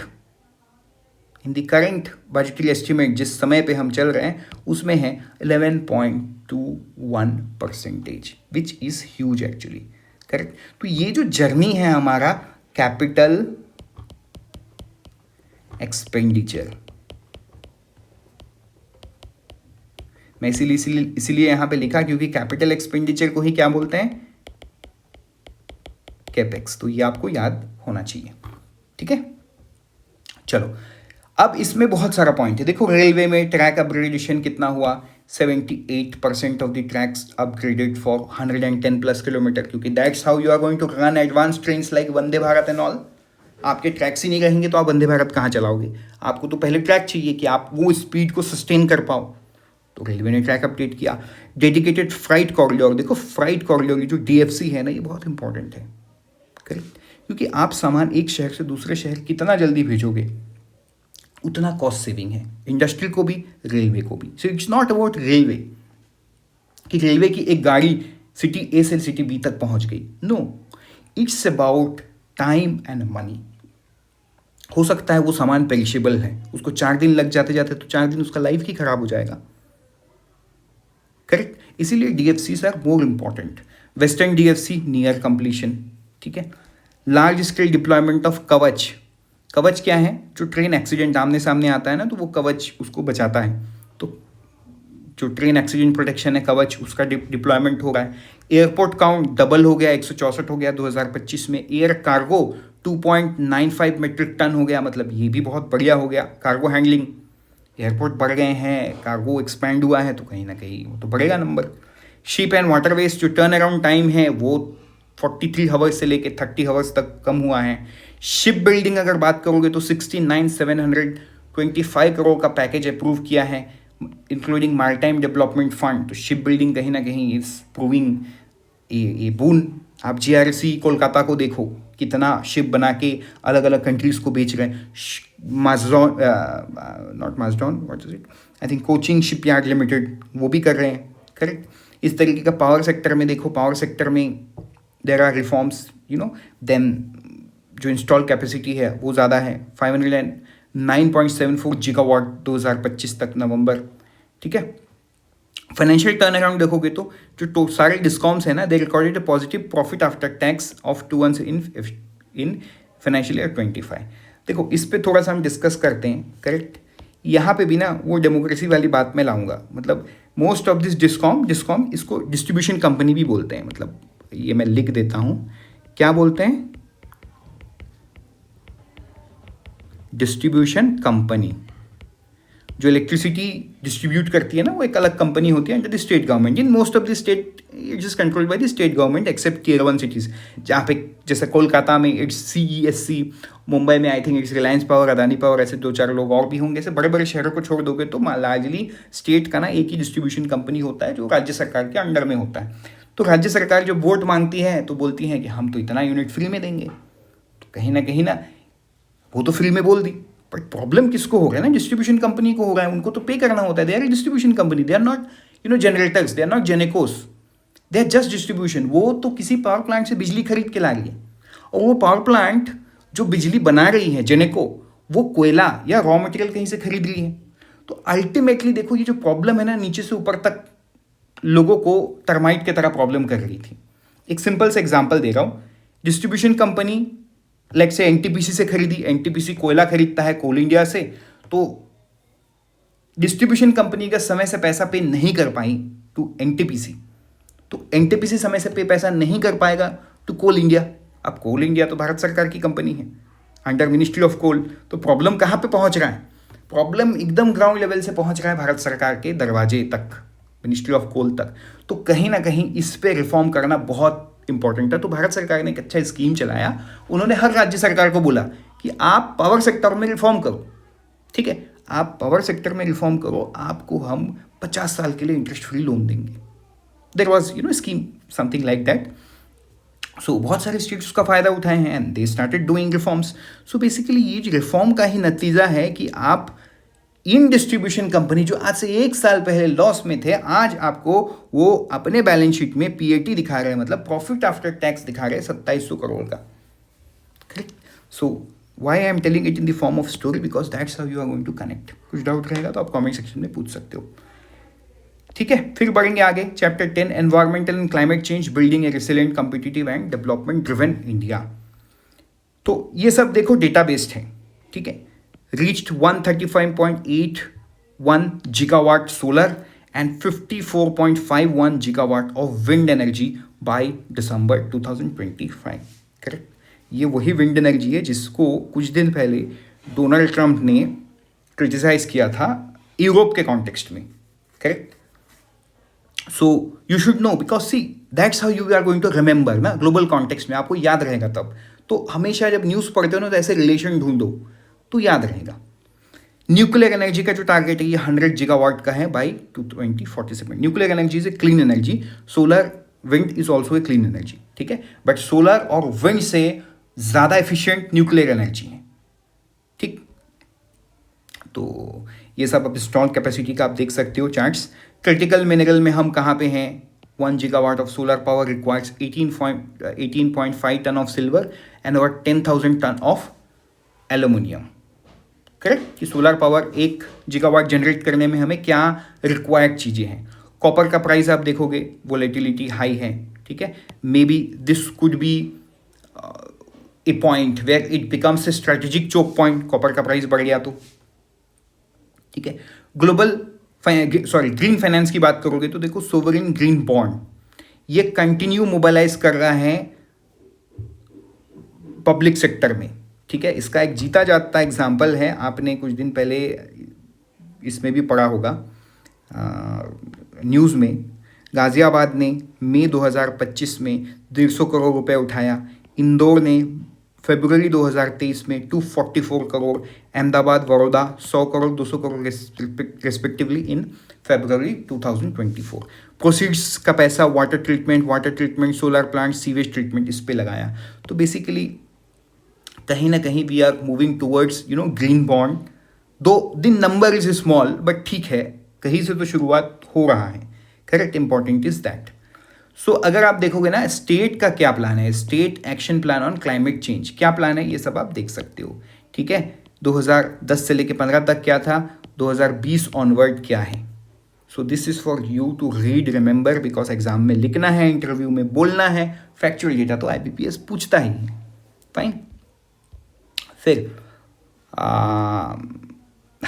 फिर की milestone is India's climate and sustainable finance framework, ठीक है। 2017 में हमने क्या किया, disclosure norm for issuance and listing of green bond by SEBI, क्योंकि फाइनेंशियल सेक्टर रिफॉर्म्स में ना नियम लाना जरूरी होता है by the regulator, because that's how system would grow. System होना चाहिए तभी तो ग्रो करेगा, सिस्टम नहीं है तो कैसे ग्रो करेगा। फिर BSBR by SEBI in 2021, business responsibility and sustainability reporting. उसके बाद अच्छा मेरे को एक ध्यान आया, पिछले साल ना RBI में एक सवाल भी था BRXB से, तो आप इस तरीके की चीज़ों को पढ़ सकते हो। 2022 में क्या आया, framework for sovereign green bond by MOF। 2023 में क्या है, BSBR core by SEBI, framework for acceptance of green deposit by Reserve Bank. 2025 में क्या आया, ESG डेट सिक्योरिटी आया, ठीक है, रिवीजन किया गया BSBR कोर को एंड सो ऑन। तो इन सारी चीज़ों के बारे में आपको पढ़ना पड़ेगा, ठीक है। चैप्टर 11 की तरफ बढ़ते हैं, education and health, what works and what next. आपको याद होगा थोड़ी देर पहले मैंने बताया था डेमोग्राफिक डिविडेंड, आगे मैंने कुछ नहीं बताया था, अब चलो मैं बताता हूँ। आप एक चीज़ देखो, नंबर, इंडिया, हमारा जो परसेंटेज है 3 से 18 साल का पॉपुलेशन 2024 के हिसाब से, it's 26.94% of the population under the age group of 3 to 8%, approximately 1.4 billion मान के चलो। चाइना भी उसके आसपास है, चाइना 18% पे है आज के दिन में 2024।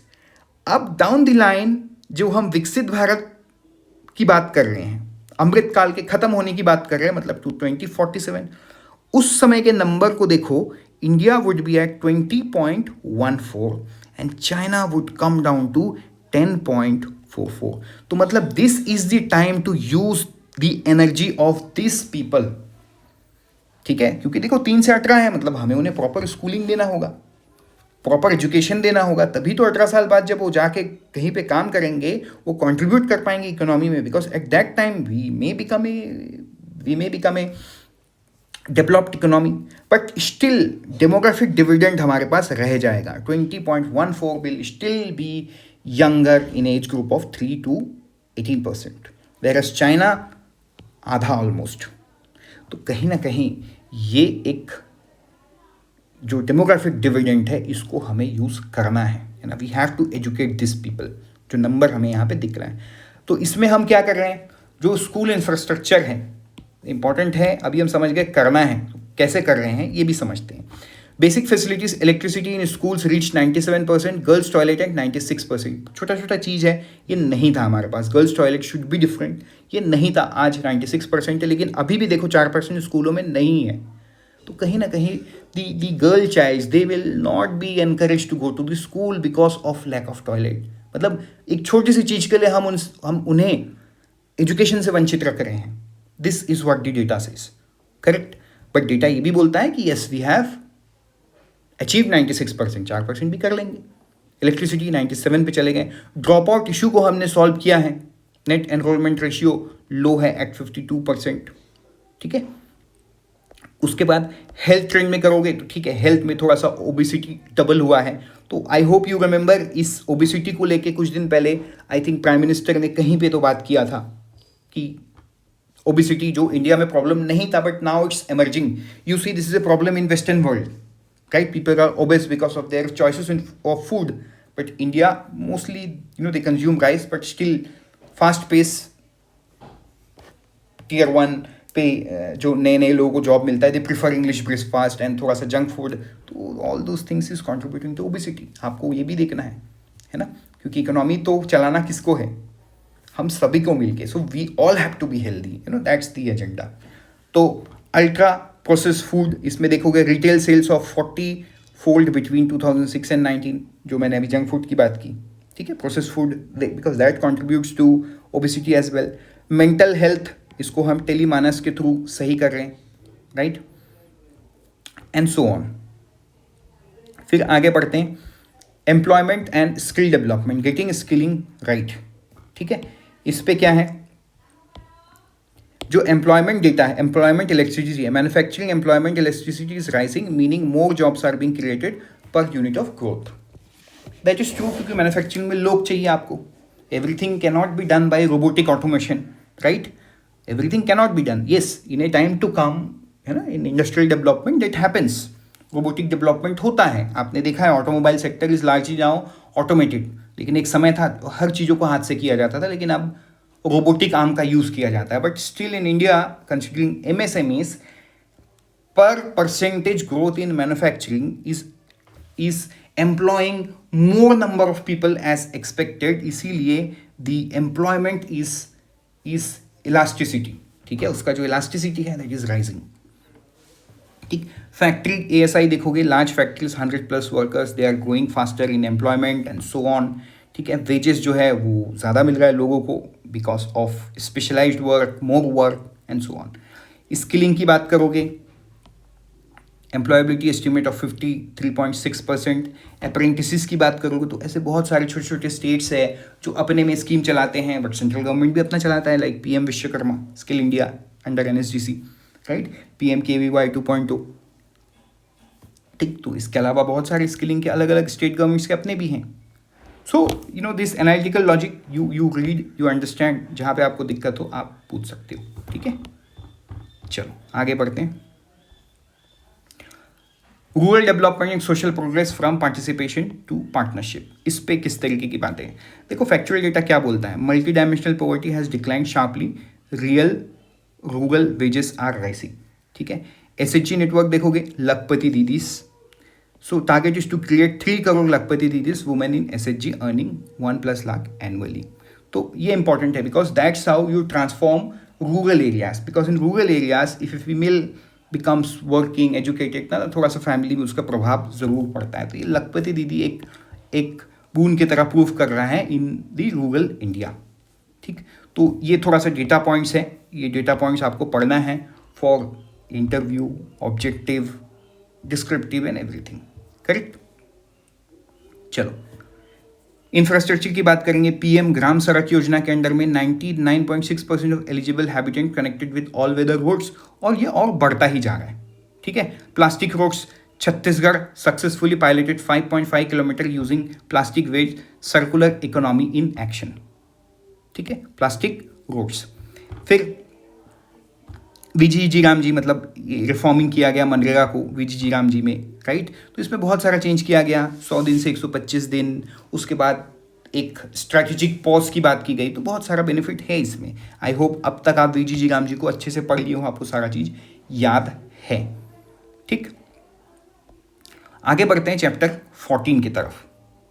Evolution of AI ecosystem in India, the way forward, हमने देखा था we are at number 2 only after China, only after US। लेकिन यहाँ पे देखो मैकेंजी सर्वे भी एक इंपॉर्टेंट बात कह रहा है कि 88% of organisation reported utilising AI in at least 1 business function. So basically over time this should go up.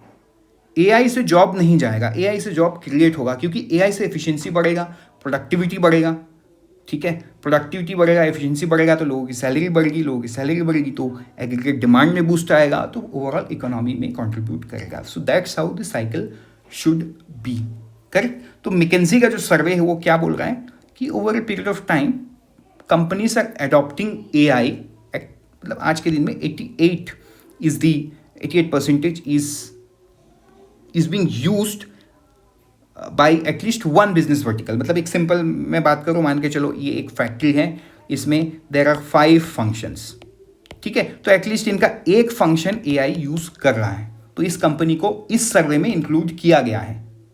Correct, तो इस तरीके से अगर 100 कंपनी आप देख लो तो 100 में से 88 companies at least have 1 vertical functioning in AI। I hope अब आपको इसका मतलब समझ में आ गया है, कुछ डाउट रहेगा तो आप पूछ सकते हो। ठीक है, फिर urbanisation making India cities work faster for citizen. Urbanisation बड़ा सिंपल सी चीज़ है, शहरों में लोगों की इनकम बढ़ती है तो शहर भी बड़ा होता है, लोग अर्बन प्रैक्टिसेस करते हैं। कई बार गूगल से लोग माइग्रेट होके आके भी एक शहर को अर्बनाइज की तरफ मूव करते हैं। Correct, so before you read this chapter you should know classification of cities. Tier 1 किसको बोलते हैं? हम बातों बातों में बोलते हैं टियर 1, हमें लगता है tier 1 is only Mumbai, Delhi, Kolkata and Madras, मतलब Chennai. But tier 1 is 1 lakh and above population is tier 1. Tier 2 is 50,000 to 1 less than 1 lakh. Tier 3 is 20 to 50,000 से एक कम। ठीक है, Tier 4 is 10,000 से 20,000 से एक कम। ठीक है, Tier 5 is 5,000 से 10,000 से एक कम। Tier 6 is less than 5,000। ठीक है, इस Tier 6। तो अर्बनाइजेशन चैप्टर में ये सबसे इंपॉर्टेंट डेफिनेशन है, ये समझोगे तभी आपको समझ में आएगा कि टीयर क्या है। ठीक है, urban school and demography census 2011 के हिसाब से 31% of the India is urban. Alternative estimates जो है, ठीक है, डिग्री ऑफ अर्बनाइजेशन मेथोलॉजी से अगर आप देखोगे तो 63% अर्बनाइज्ड है 2015 में ही। करेक्ट, अभी देखो आपको लगेगा कि ये कैसे निकाला है, इकोनॉमिक सर्वे में दिया हुआ है, मैंने पढ़ा है लेकिन मैं इंक्लूड नहीं किया हूँ because methodology is not that important. You should know कि according to degree of urbanisation they is 63% इन 2015। वो मेथोलॉजी में मत जाओ कैसे कैलकुलेट हुआ है। फ्यूचर प्रोजेक्शन क्या है? वर्ल्ड बैंक बोल रहा है 2036 तक 600 मिलियन या 40% of the total population would be in urbanised space, though will contribute 70% of the GDP.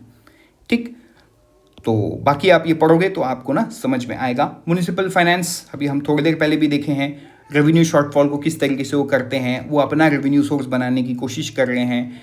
Tax का जो कलेक्शन है which is little less but that is fine, 0.15% of tax that they are collecting. Housing and land, तो there is a shortage, correct, 30 billion short पड़ेगा by 2030। Supply chain में crisis है, housing costing more than 50 lakh ज़्यादा है, तो मतलब affordable housing बड़े शहरों में मिलना या टॉप 8 सिटीज़ में मिलना इज़ नॉट पॉसिबल और not affordable for most of the Indian, right. प्रधानमंत्री आवास योजना अर्बन का जो प्रोग्रेस है उसमें 122.06 लाख हाउसेस सैंक्शन हुआ है, 96.02 लाख कंप्लीट हुआ है एज ऑफ नवंबर 2025। तो इस तरीके से देखो, मोबिलिटी इंफ्रास्ट्रक्चर में रेल, आरआरटीएस जिसको नमो भारत रेल भी बोला जाता है, बस डेफिसिट्स, बसेस कम है, कंजेशन कॉस्ट ज़्यादा है, metros is almost congested in every city that we have metro, ठीक है। वाटर एंड सैनिटेशन में स्वच्छ भारत मिशन अर्बन 2.0 के तहत वाटर प्रोसेसिंग नंबर्स पे बड़ा है, मतलब 16% से 80% in 10 years, which is actually good. Collection, door to door waste collection now covers 98% of urban wards, which is true, ठीक है। आप छोटे छोटे शहरों के म्यूनिसिपल कॉर्पोरेशन घर घर से वो लेके जाते हैं, ठीक है। फिर वेस्ट वाटर आप देखोगे तो किस तरीके से वेस्ट वाटर में डेटा है, तो all this 3 data points you will have to remember, ठीक है। स्मार्ट सिटी मिशन पे क्या है ऐसा आपको पढ़ना पड़ेगा, ठीक है। जिस भी पॉइंट पे आपको डाउट होगा you make comment in the comment section, हम उस पर बात करते हैं। हम ऑलमोस्ट एंड पे आ गए हैं, इस पे हम देखेंगे स्ट्रैटेजिक रेसिलेंस, ठीक है। 2 पार्ट में दिया हुआ है, इसमें क्या है, एक है पावर गैप की बात की गई है, ठीक है। लोवी इंस्टीट्यूट का इंडेक्स होता है, most of you have read it in the current affair, which shows India has a negative power gap. This implies India exerts less influence than its sizes and resources suggest it should, which is true. मतलब आज के दिन में we are the 4th largest economy, but उस हिसाब से we stay silent, right? We stay silent. Even in geopolitical, हमारे अगल बगल के लोग बहुत बड़ा बड़ा बात करते हैं, कंट्रीज़ की बात कर रहा हूँ मैं, but we choose to remain silent because that's the nature of our own country. तो लोइस इंडेक्स बोलता है कि अपने रिसोर्स एंड पावर के हिसाब से India exerts less influence, that is true. Entrepreneur state, a call to shift from regulatory state to an enabling state that takes risk, ठीक है। अब ये रिमूविंग एंजल टैक्स की बात कर रहा है कि हम एंजल टैक्स हटा ही दें ताकि ज़्यादा लोग फिर इन्वेस्ट करें और ज़्यादा लोग स्टार्टअप की तरफ आएँ and probably we can make an ecosystem, right. Bureaucratic theory, तो इसमें किसी जोसेफ हिलर को कोट किया गया है एंड देन चीज़ों को डिस्कस किया गया है। So this is all about economic survey. हम मिलते हैं 1 तारीख को again on union budget, but let me tell you कि आपको we will get some MCQs and आपको यूनियन बजट 1 तारीख को इस तरीके के लॉन्ग फॉर्म वीडियो में मैं समझाऊंगा, प्लस आपको MCQs मिलेगा, राइट। तो आप इस पर्टिकुलर PDF को हमारे कमेंट सेक्शन से डाउनलोड कर सकते हो नीचे, ठीक है। Thank you and all the best.